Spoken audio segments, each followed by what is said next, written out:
heɗo o histoire cukalel biyete'ngel King jangel e ville biyeteɗo Golz. King ni heftinira saha fof jogade guitar mum ene yimda e hoore mum. Kilomi yaade duuɓi 12 o haalano tan ko gueɗel gotel, oɗo yiɗi yimde gonga. Ñalawma ma aroy, on ñalawma taw yimɓe fof ne keɗo kam, ne keɗo misikam, ene keɗo kongam. King wona noon ɓurɗo wawde yimde e yimoɓe fof, ni to banggal welde dande, ni e bindi mum, mais omo jogui gueɗel mo ganda hay goto wawi ittuɗum e makko. Omo jogui pellital, omo yiɗi ko waɗa ko woni jimdu.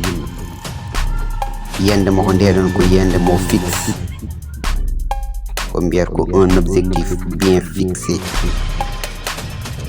donc finira toujours par y arriver. Omo yinno pentude jimol, taw ko jimol baɗongol doole e ɗemgal Pulaar. E nder leegal makko yimɓe heewɓe jalanno, sukaɓe, mawɓe, rewɓe e worɓe, mbiyam ani guitarel ma joɗɗon tan e less leɗɗe aɗa yima, cikkata ɗum ma wotta nawma. Va plutôt apprendre un vrai métier, yayilo liggéey. Kono King needi mum, newaare mum e nihaare mum tagata jabirtoɓe ko seese wiyaɓe: je ne veux pas être célèbre, je veux toucher les cœurs. Ko jimami ko mi yiɗani no ɓurmi mi ande, min jimmi ko kalami ko tawne memo ɓerde. Omo yimanno à peu près partout, jeereji, plage uji, hewuji. Saha woda ko hokka comme no 500 francs, saha hokkiraki haydara, kono o mosat tan ko continue yimɓe makko. Wonno waɗirani noon pour ɗum ɗon, o waɗi ɗum ko giɗi. Ñalawma goto o waɗi enregistré jimri makko e nder téléphone portable mo gandanɗa hoorema jogaki qualité, micro bricolé. Oɗon son mo waɗi a waɗi ɗum posté e internet, son waɗi viral, on noon waɗi kongi ndi gandanɗa hoorema memat ko ɓernde directement, mema haqqille, kongi ɓaddi dal, kongi tiiɗi, kongi tentuɗi. E nder ko yimar ko haalano hen ko babiraɗo gandanɗa hoorema yiɗi tan ko famille mum, yiɗi tan ko hoddiɓe mum, yiɗi tan ko jinnaɓe mum, e cukalel mo gandanɗa hoorema kañumne ko pellitinje kono ala doole, kadi consideraka sababude basal mumen. Ko yimɓe heewɓe cikkano ko vidéo ji mbaɗa partout, région ngaji fo mo yeeɓe message uji ne gara e makko, ta chanson m'a donné des larmes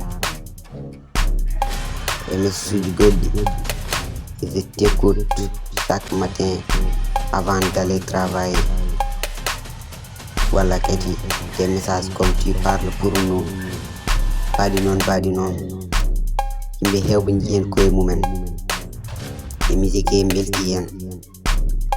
Producteur goto waɗimo invité e studio mawɗo, o watta kadi invité e radio national, ha ɓooye watta invité e festival mawɗo mo gandanɗa hoorema ko public, ko yimɓe, ko jamanu fadimo ɗon. Omo yima e yeeso une foule immense, instant goto dari o ƴeewi dow o wi je suis king, je viens d'un quartier sans studio, mais j'avais un rêve clair et ma guitare était mon passeport.